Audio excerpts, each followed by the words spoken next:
Thank you very much.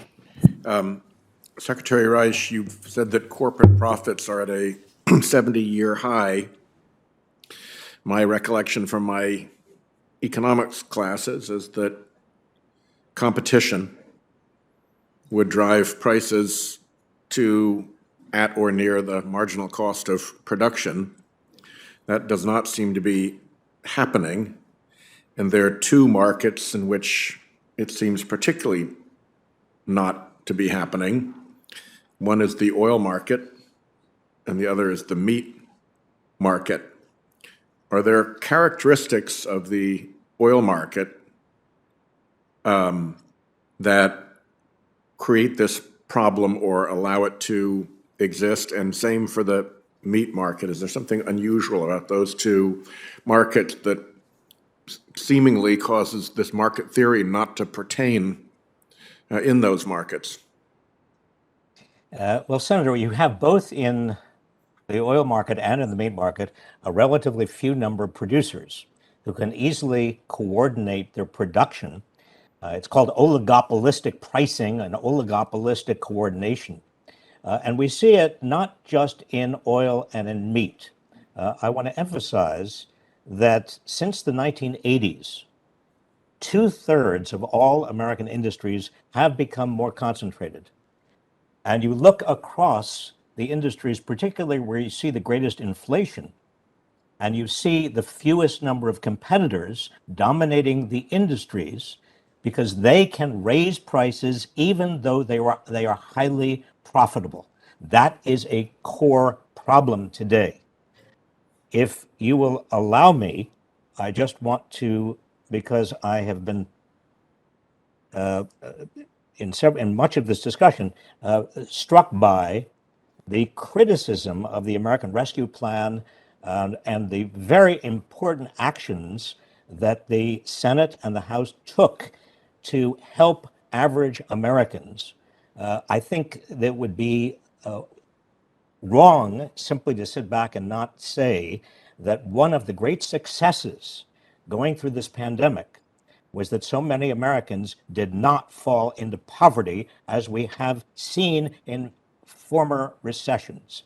The fact that they did not fall into poverty, that they actually survived, is a great credit to the Senate and the House for passing the American Rescue Plan.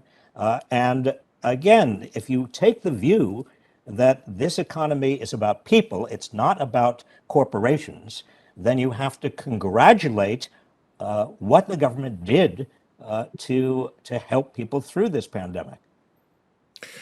What would you say is the role of the international oil cartel and speculation in driving the recent surge in oil prices? The international oil cartel and speculation typifies the kind of oligopoly, that is, the relatively few number of players who coordinate prices and production, that we see.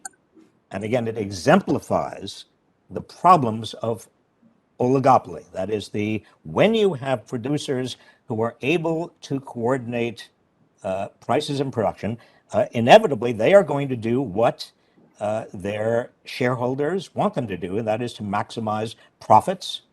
And then they're going to turn around and they are going to do again what their shareholders want them to do, which is to buy back their shares of stock to raise and maintain the highest possible share prices.